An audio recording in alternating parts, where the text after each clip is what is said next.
Would some honourable member care to move that the House takes note of miscellaneous business? Honourable David Cunliffe. Mr. Speaker, life is full of irony. I quote, "The third pillar of clean government is transparency." That was Judith Collins lecturing the Chinese about corruption. On the same taxpayer-funded trip where she had dinner with the chairman of her husband's company and the senior Chinese border control official, that company wanted to get its products through. That is corruption, Mr. Speaker. That's what, to quote her, corruption looks like. And John Key is no better, Mr. Speaker. He is donkey deep in the Aurovita scandal. He is so compromised because he took $55,000 for playing his first game of golf with the same chairman and lied to cover it up. That's a strong word, Mr. Speaker. He said it was a charity. He was the charity. The National Party was the charity. No wonder he can't sack Judith Collins. He's just as guilty as she is. And she's got the numbers in that sorry caucus, and he knows it, which is why he won't lift a finger. That is, Mr. Speaker, that is the laugh of the damned.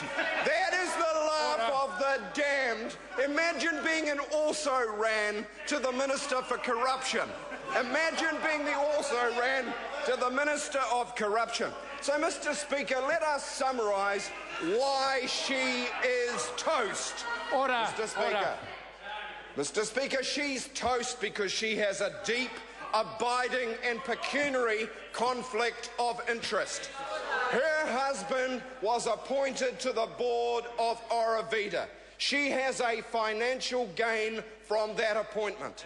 That company gave $56,500 to the National Party. She shares in that benefit. She went to China on a taxpayer-funded trip.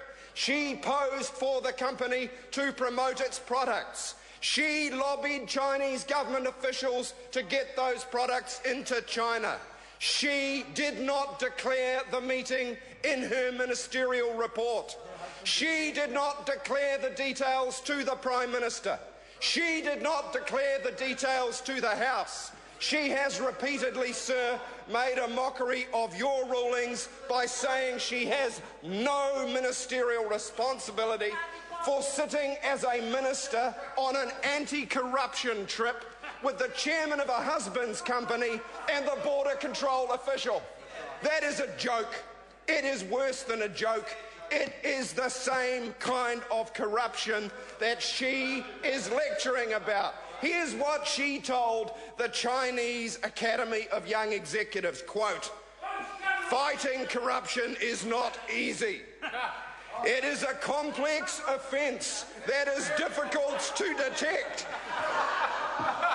Just ask Grant Robertson. Just ask Winston Peters. Just ask my colleagues who have day by day been fighting to get the truth from that minister. The whole truth and nothing but the truth. Not the scampy equivalent that she thinks she can get away with." Now, what did Mr. Key say a month or two ago?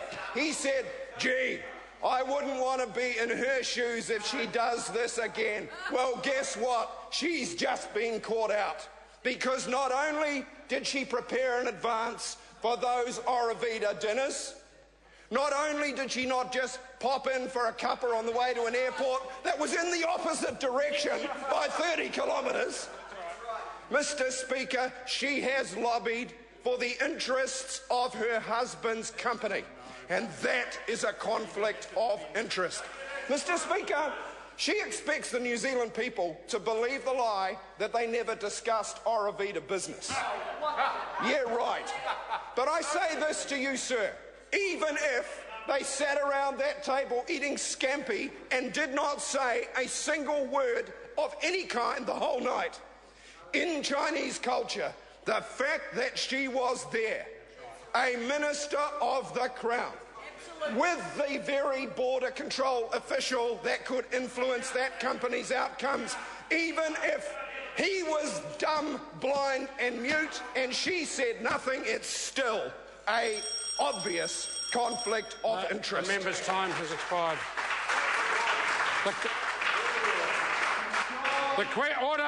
Order. The member's time has expired. The question is the motion be agreed to. The Honourable Stephen Joyce. Well, Mr. Speaker, if I was the Leader of the Opposition,